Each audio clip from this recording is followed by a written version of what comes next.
Comrades, friends, patriot, olunye usuku lolu namhlanje. Ngihlezi nodadewethu ngapha from Community Safety and Liaison. Inkinga esibhekana nazo usuku nosuku kwi-Labour Desk yomkhonto wesizwe. Une program ekhona ekade isiza ama families amaningi in KZN egcina njengamanje isi nightmare ngokuthi abantu bakithi bagcina bekwi exploitation kahulumeni hayi neyama private companies. So now we want to ensure ukuthi lento ayifinyelele eParliament. This is a message for the Parliament. Kufanele understand ukuthi lapha sizele ukuzosebenzela abantu. Asizele ukuthi kuzothathwa abantu bakithi benziwe igqila okwesibili. Now asikwazi ukungena kwi-second phase ye-colonization. Abasebenzi njengamanje dadewethu awutshene naba abalaleli bethu neParliament lethu elikhulu ukuthi kwenzakalani lana emphakathini la phansi on the ground ngoba icase yenu isifike kaningi la khona nabasebenza ezikoleni bake bayiletha le case nami futhi niqhamuka nayo awuyixoxa abantu bayilalela. Ngibonge emhlonishwa nguWendi wakashongwe obekade esebenza ka Department of Community Safety okwakuyi program eqalwe ngo-2008 iqalwe ubaba uBhekicele sawu MEC wase KZN. Inhloso yakhe kwakuyilento okuthiwa yi-poverty alleviation ukuthi anqande indlala emndenini ehlwempu. Inhloso zakhe ke zazizinhle kakhulu ngenkathi eqala ngoba ukuyiqala kwakhe kwaqala ngokuthi njengoba sasizothola sort of stipend sa 1.5 wayesethi into ezokwenzeka umuntu uzosebenza ngasekhaya. Saqala kwe-training qala after i-training wayesethi siyosebenza ngasemakhaya. Ukusebenza kwethu ngasemakhaya uzosebenza 4 hours a day ukubheka ubugebengu ngasekhaya nokuxhumanisa umphakathi namaphoyisa kakhulukazi nokunqanda i-crime before ukuthi ziyenzeke ngokuthi sibheke ukuthi ngabe yini ezogcina isiholela kwi-crime. Ukusho kwakhe ke wayethe sizosebenzela ngasemakhaya lo 4 hours ukuze singagcini sesilamba ngoba imali ayezosinikeza naleso sikhathi ayincane. And then wayeseyakubeka ukuthi kuzovolontiwa noma bazobe besikhuma for 2 years kule project. After that ke sebeyanishanelela kuma companies noma kwezinye indawo like uSARS mhlawumbe uMetropolis ezinye indawo ezihlangene nokulwa nayo icrime. Baphinde bathatha abanye inhloso zakhe zazinhle kakhulu ngoba bezophinda after lo 2 years bathatha abanye for 2 years benza ukufanayo bese beyabadlulisa mangabe sebebona ba right. Okuthekeke ngokuhamba kwesikhathi engasekho la sagcina sibhekana nezinkinga eziningi sothi sisebenza ama-hours amade siyaphuma siyosebenzela ngaphandle siyalamba emsebenzini awunamali yokuthenga ukudla. Kwagcina ke sekunalento yokuthi ugovernment wagcina ememezela indaba yagcina imali inyuswa ku-1.5 yaba 2,180. Sathi masithola ukuthi lo 2,180 akubaye ngabe siyawuhola sesizwa nakumamidi ukuthi uhulumeni wethu umemezela indaba ye-minimum wage ewu-3.5 kuwo wonke umuntu ophumile osebenzayo. Nanokuthi sasezizwile futhi ukuthi sesirejistiwe singaphansi ka-EPWP. So okuyimali kwangafanele siyithole le ewu-2,180 kwase kumele ngabe sithole 3.5. Bashintsha ozakwethu ama-CCGs bathola labo 3.5 nangaphezulu kwalokho sasala thina sithola le mali. Thema siqala silwa singaleso sikhathi ku-MEC wethu bese kukhawunda. So sithema siqala sila kwanaku-straightenisha nakho ukhawunda sitshela ukuthi noma singayaphi akukho la esingambopha khona yena nje ungaphezulu kwethu. Ngaleso sikhathi seqala-ke manje sethi ufuna ukusikhipha ngabo-2018 esefuna ukusikhipha wahlisa imali emva lokho baqhamuka nento ababethi i-exit strategy ukuthi sebesigcina isikhathi eside sesivolontiya isikhathi eside baqhamuka nento exit strategy yayithi siyaka-fertility for 12 months kuyi-learnership yaka-fertility. Sabuza into eyodwa ukuthi ka-fertility siyokwenzani, ikhona yini i-learnership yama-security noma ikhona i-training yama-security eba unyaka wonke. Kwatholakala ukuthi akekho osiphendulayo. Ngaleso sikhathi besilidwa kwi-struggle research, besilidwa umfana okuthiwa uSam Ntombela wasothongathi.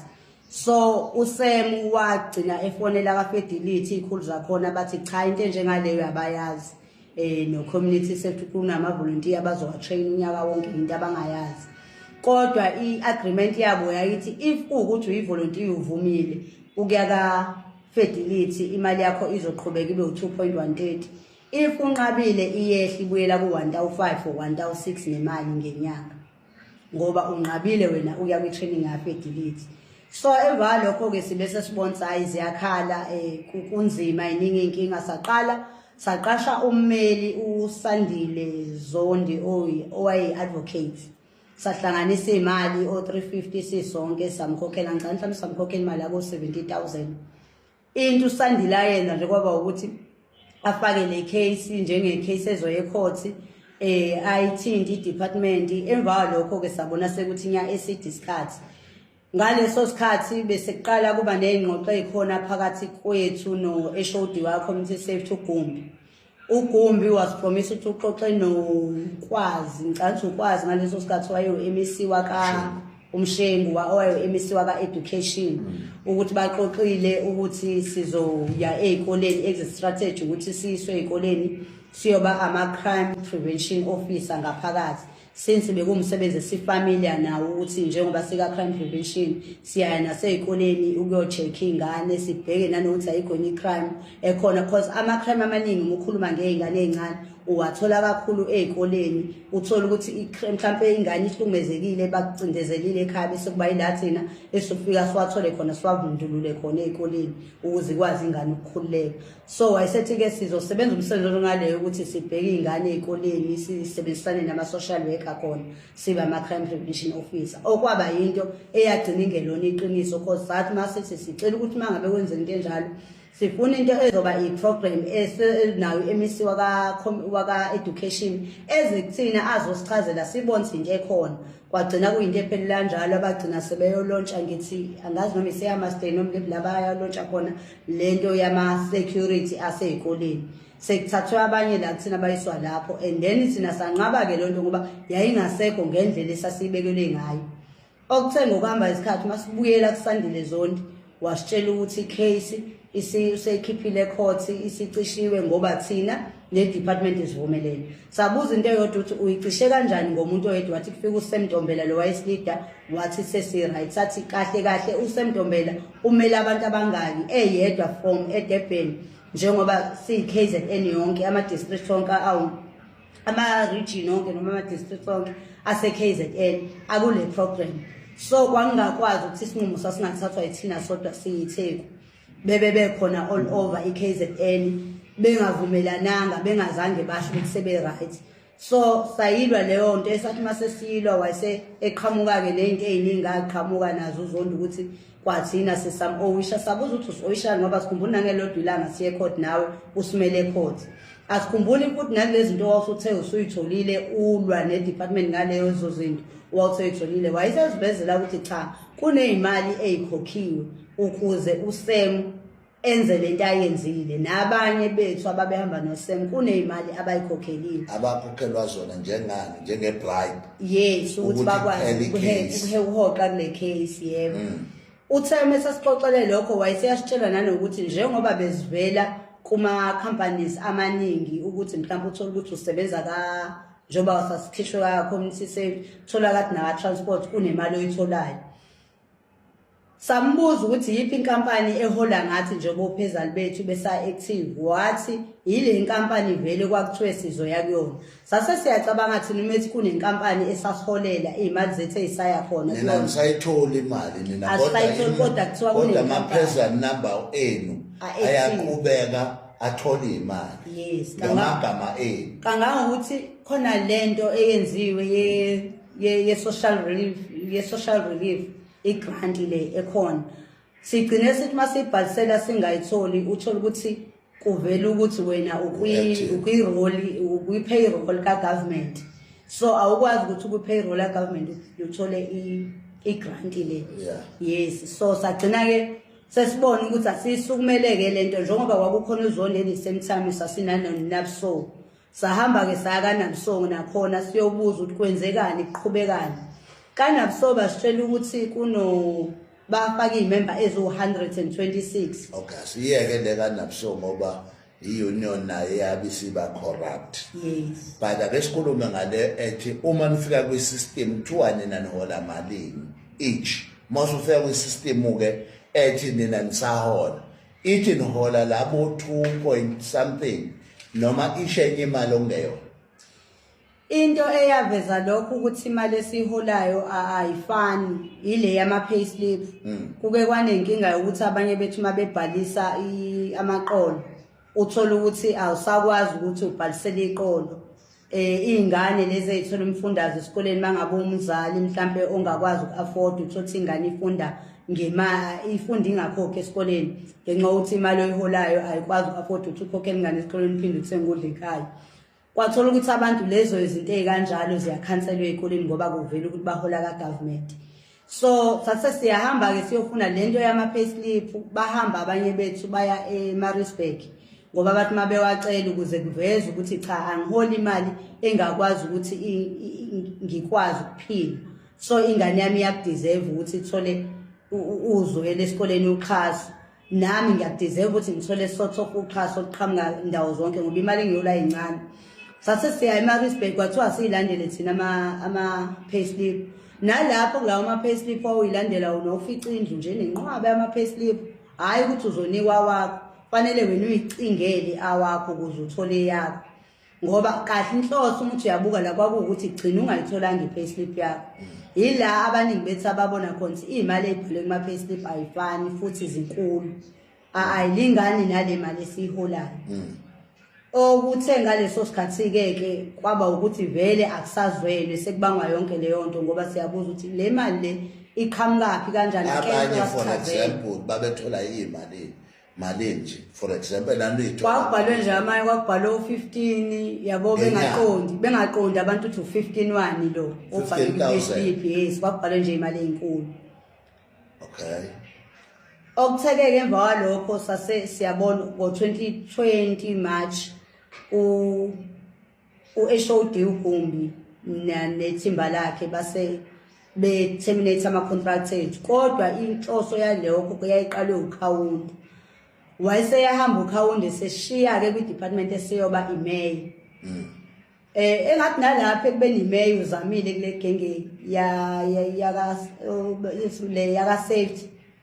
So Safer City nale nenye igenge yaka-EPWP under masipala, kodwa wahluleka kwasho ukuthi kuthina-ke sasinganawo amandla sikwazanga ukulwa ne-corruption ayenza kuthi a-destroy nokuthi asijoshe ngale ndlela unfair ayenza ngayo. So emva kwalokho-ke sibe sesiba nama-case-ke siqhubeka-ke siya ko-Maritzburg senzani. Into eyenzekile nakhona lapho kulawo ma-case, siyacabanga ukuthi i-department ikhona i-corruption eyenzileyo ukuthi ikhokhe, cause besithi uma siya kwi-representative yethu yaka-NABSO uthothi kukhulunywa kahle ngoba kuze kwafika ngisho ummeli wabo we-department uBalantshi. uMalantshi wayefakazela lezi zinto esasesizwile vele ngenyunyana ukuthi abanye bethu bavela behola kabili. Uma ungabe ungaholi ka-community safety uhola ka-community safety at the same time uvela naka-transport, okanye uvela ka-community safety uphinde uvele naka-health noma education. So into esayibuka uNABSO nawo waba naso isandla sokuhlangana ne-department bezobuqophololo ngoba kuthe makusuka lapho umemela ngo-January 2022 sihambe saya eMaritzburg salinda i-ruling okwakufanele iphume, only to find ukuthi i-ruling January 2023 i-ruling leyo esasilingile yaphuma ngawo uJanuary, kodwa thina size sayithola ngo-September 2023 unyaka uvele usuphelile ingasekho into esingayenza. Masibheka siyabona ukuthi kusho ukuthi mhlawumbe iphinde yenze okufonayo i-department nalokho esasikuxoxele ummeli ukuthi kwenzeke labo zakwethu ebesihamba nabo. Siyakholelwa futhi ukuthi nakuyena ummeli bakwenzile ngoba wayengeke avele acishe icase ayikhiphe court ngaphandle kokusithinta siyama client akhe. So siyacabanga ukuthi nakanabuso benza into efanayo ngoba kuthe kusuka satshela umemeli uyahamba. After umemeli sehambile sesiyayithola iruling siyithola la ayalela khona ozakwabo ukuthi sizoyithola khona. Uma sibheka le ruling ibhalwe idate yangoJanuary but sina ifika ngoSeptember. Yeah, no siyabonga dadewethu kakhulu. Ucabanga ukusho konke. Yeah. Okubalekile labalaleli ukuthi sizithola umphakathi wethu umahlakahlaka ngokucabanga nangokwe finance kungeve ukuthi umsebenzi kade ungekho ube khona umsebenzi kodwa abantu bakithi baqhashazwe ngesikhathi ese-wrong se-democracy la khona bekuthiwa siletha abantu abazosikhulula. Now sithole sinabantu who are frustrated in the community. Mawubuka lama cases abantu bekhokhela abameli behamba inkantolo, you ask yourself ukuthi kahle kahle yini elethwe emphakathini ukuthi kuzokhishwa abantu endlaleni noma ukuthi kuzofakwa abantu ifrustration. Laba bantu ngendlela obabuka ngayo ngisho emakhaya you find ukuthi umuntu akasabehave ngendlela enormal. Ucabanga amandla akhe makuthiwa 2018 to 2020 to 2023 udilwa nematter nje eyodwa engasolveki. Kodwa okhawunta they've got money eyisolveka izabo phela kwenyanga bathola imali. And you'll find ukuthi njengoba siqhubeka sikhipha lezi zinto nje sidinga ukuthi eParliament ba-reinstate laba bantu emsebenzini wabo. And sifuna ukwazi ukuthi laba bantu babehola malini ngeke unikeze abantu o2.5 noma o2.1 bese kuthi kuma-salary advisor abantu kutholakala ukuthi bahola 15,000 obani. So it can't be yayishonaphi le mali umuntu ahole kuma-department amabili eyedwa besebenzela i-department eyodwa. Uyatholakala ka-community service, uyatholakala ka-transport, uyatholakala ka-education. Isho ukuthini lento yokuhlangana komuntu oyedwa ahole kathathu? Isho ukuthini lento? Lokho kufanele sikulungise. Okukhulu kunakho konke nje sasi-willing ukuthi ngenkathi sesitshelwa kanjalo sasi-willing ukuthi mina nje njengowendlu wakashongo if kwakuvela ukuthi ngisebenza ka-transport ngiphinde ngisebenze ka-community service ngangi-willing ukuthi ngenkathi sekiwe CCMA cause sasitshelwe kanjalo ukuthi umuntu uzobizwa abuzwe kube khona into ebuzwayo like ngikwazi nami kuyiphendula ethi no akumina lo mina akho mali ngishela lodwa isente elingenayo kumina njengamanje ngihlele ekhaya. Kodwa into enjengalezo igcine engenzekelanga amathuba njengalawo ukuthi sikwazi ukuyichazela even kwathini CCMA ukuthi cha mina leyo mali angiyazi angikaze futhi ngize ngithole asitholanga sisonke. Nokubhlungu kakhulu okunye kwaba yibona ke lokho ukuthi siye ka-SABC njengoba ngithi nje sesambe kakhulu siye ka-SABC okhosini bafike ka-SABC uTokhosini siye okhosini bafike lapha basividorize njengabantu abazovela ey'ndabeni sichaze yonke inkinga yethu kuyabe masekuvela ey'ndabeni sekuvela nje into ongayiqondi engachazi lento thina esichazile. Ngikhumbula ukuthi nami nje ngangomwe kwafika kakhuluma uSem ngaphinda nami ngakhuluma ngagcizelela kwezinye izinto like ngichaza ukuqala kweprogram ukuthi uyibheka icela inhloso kwakuyini akuzange kuze kuphume lokho kwaphuma nje ukuthi kunama-volunteer ngazanjani sangavela kwakuvela thina nalama interviews zethu angavela okhosini nakhona yes sangavela nangena kuyiphi iprogram okhosini nothi yilokho kokugcina 2023 la isihlangane khona noSigqemeza kulokho kokuqala kwakusawu 2018 or 2019 sifuna ukuveza ulaka lethu bengakadepartment so lokhu kokhozi-ke saqondana noSigqemeza wahlala nathi waba umuntu nje esokhuleka naye ezofaka ngisho egruphini ukuze lento ihambe kahle yonke lento uzayithi ihambe smooth wasithembisa into ezinhle nawo umkhuleko sayitshethi yabo njengoba nje eza ngale ndlela yomkhuleko kusho ukuthi yonke into izohamba kahle. Wamfaka kodwa Khosi ukukhuluma ngale akazange asifake uKhosini wagcina ngokukhuluma noMnqayi emchazela ngathi uthi uhleli nathi unathi uMnqayi wezwakala ocingweni ewumuntu ovumayo ukuthi ngiyayazi icase yalezo ingane ngiyazi ngaleyo case kodwa angazi kuvimbephi ukuthi bakhokheleke okanye kwenzele ubulungiswa kubona. Okwathi kusuka lapho sabona noSigqemeze Nyamalali Nomphelo wangayingena indaba yethu sathi noma sithi siyam WhatsApp asamtholisha ku WhatsApp kwayinto ephela kanjalo yaphelela emoyeni nayo leyo. Okay, ayike siyayivala. Abantu bakithi bathwele idombolo. Isikhathi eside siloku sibuka abantu bephila ngathi bephila izipoke emhlabeni. Abantu abasaphili njengabantu. Uyabona lento itrauma le. Cabanga ukuthi nani bangaki senonke? Sasiba u300 sangas 309 cause u126 bathe uma bewukhipha kuthina sasala saba u270. Okay. Athi uyabona ke i-district yonke noma ulokhozi KZN yonke. Uyabona ukuthi bangakanani abantu abafrazekile eKZN. Befrazwa ugovernment, abafrazwa nawo mhlawumbe ama-private company noma ama-private sectors. Cha, ugovernment wabo omnyama who are phrasing the same people ekufanele ngabe uyabaprotect. Ilokho ke balaleli. But siyaphambili ke nani. Mandla.